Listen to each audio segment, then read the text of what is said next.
Let's start na guys para sa ating second video. And yung first video pwede nyo i-check, no, sa ating channel. And of course, don't forget to subscribe and press the notification bell para palagi po kayo ma-update. So second video na to about stock update. Same list lang po tayo. And once again, shoutout po sa mga viewers natin dyan, sa mga nagla-like, nagko-comment, saka nag-share guys. Ayan, so maraming salamat po sa inyong lahat. Let's start with SEC. Medyo malamig ngayon yung panahon, no? Kaya masarap matulog. Ayan. So for this one, what we see is of course, since nasa resistance kasi, pullback. Okay. So for me, pwedeng bumalik dito sa 33. Ayan, kung masusustain to, no, yung pagka-red nung candlestick natin sa weekly chart. So sa malamang babalik po tayo dito sa 33. So siguro yung worst is dito sa 32, 31. Since eto na yung bottom natin before. Na, diba? Ayan, sideways siya ngayon eh. Medyo bounce itong chart, ano, for SEC guys. Ayun, no? Talbog, tapos bagsak, talbog. So kung ganito yung mangyayari, edi dito possible sa 31, 31.7. Okay, to be specific, malapit doon na sa may green box. So sa daily chart, so I think ganun yung mangyayari. Ayan, pero for now, yung ating immediate support andito guys sa 33. Plus meron tayo ditong gap up. Okay, pwedeng ma-field po yan, ano, for SEC. Ayan, so next, of course, DMC. Check natin yung DMC guys. DMC. So halos doji to, pero hindi pa naman kasi close since nasa weekly tayo. Check lang natin. Still close sa may resistance. Tingnan natin, ano. Since nasa resistance, of course, mas lamang po dyan yung pagka-bearish. Ayan. So pagka naman nasa support, mas lamang dun yung ano, yung pagka-bullish. Ayan, kasi pwedeng mag-bounce, no. So for this one, just in case lang na pagka na ganito, nag-break out ang next target natin somewhere here malapit sa 12.7, ano, or sabihin natin sa 12.55 pataas hanggang 12.9. Ayan, of course sa loob ng green box yon, no. Then sa daily chart, still, ano, kung titingnan natin, looks good pa naman, pero yun nga yung concern natin. So malapit kasi sa resistance. Okay, and kaya tingnan natin to. So far so good. Series of higher lows. Ayan, no, low, higher low, tapos medyo sideways dito guys. Okay, tapos yun na, no. So tignan natin kung ano mangyayari dito, since update lang naman itong mga videos natin, ano. Next, LTG. Let's see. Okay, ano ba nangyayari kay LTG? Nalaglag na ito. Okay, for now, bearish. Bearish for me. Ayan. So, right now, going to, ano na to, 9.7 na, ano.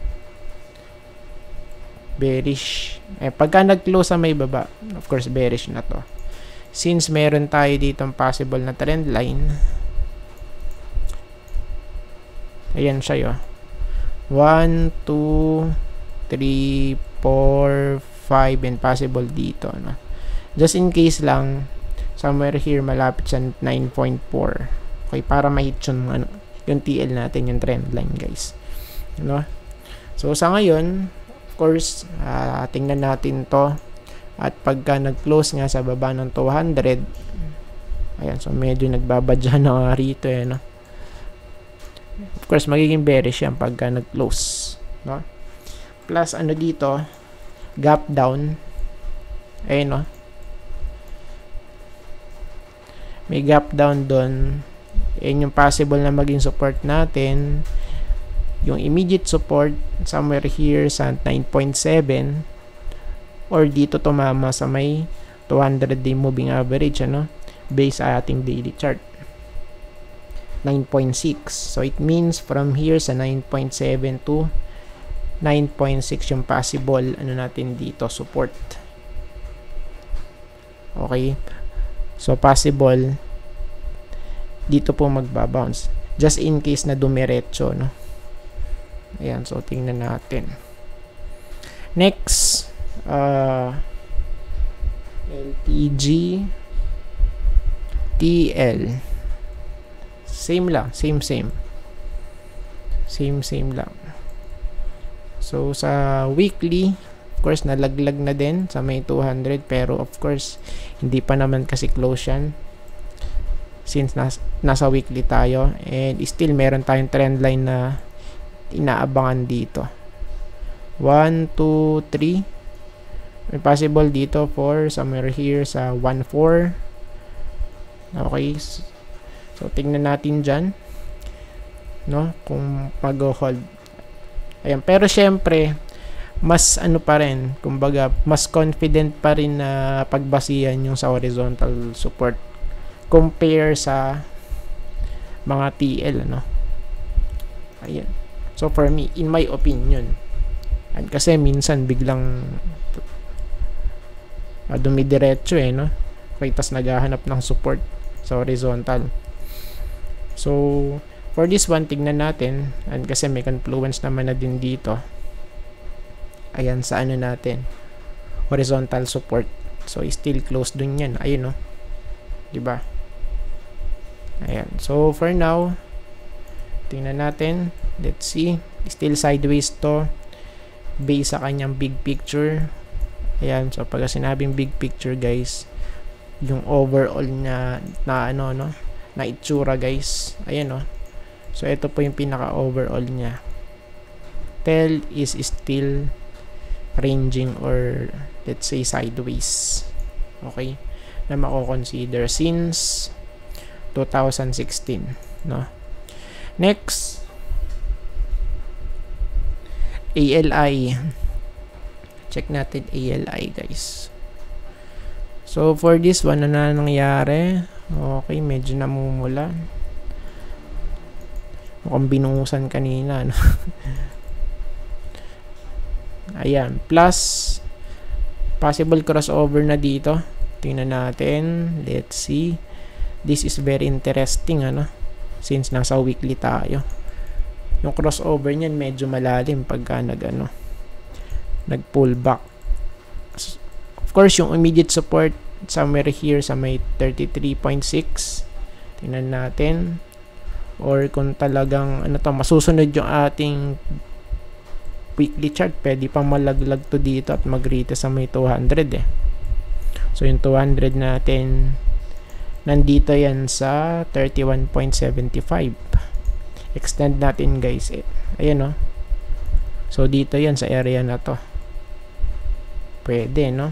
Ayan, pero for now, since meron tayong immediate support, let's see, guys, dito muna 33.6, no?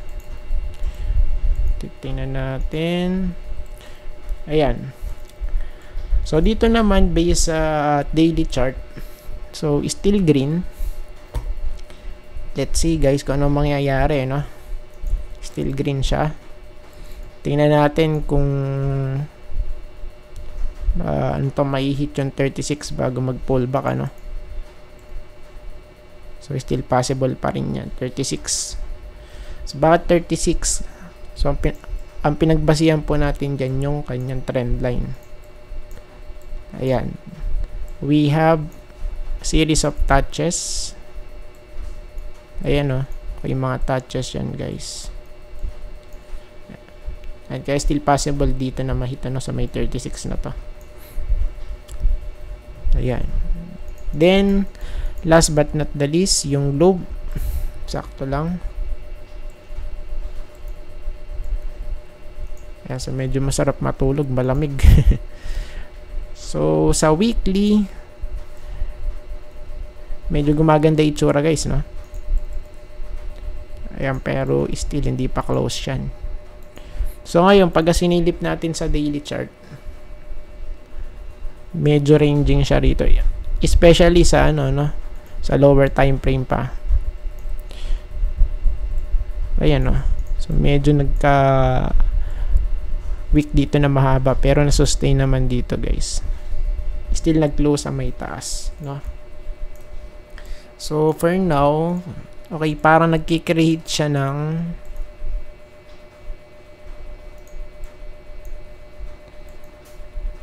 okay, trend line ba to? So I think parang trend line nga guys. Let's see. Okay. So tingnan natin to. Ito yung magiging resistance niya ngayon, ano? Sa ating lower time frame. Ayan, kaya tingnan natin guys. This is very crucial for globe.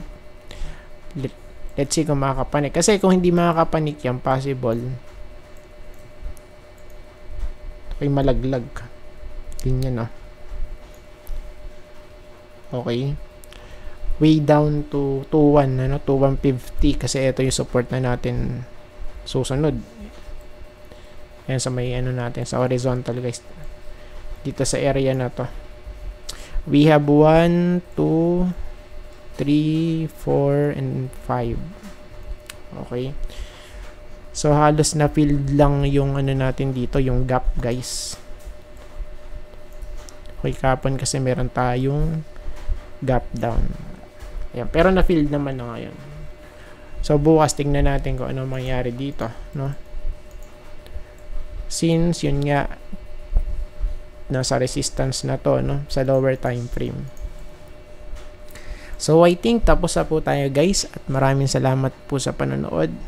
See you po sa next video. Bye-bye and God bless.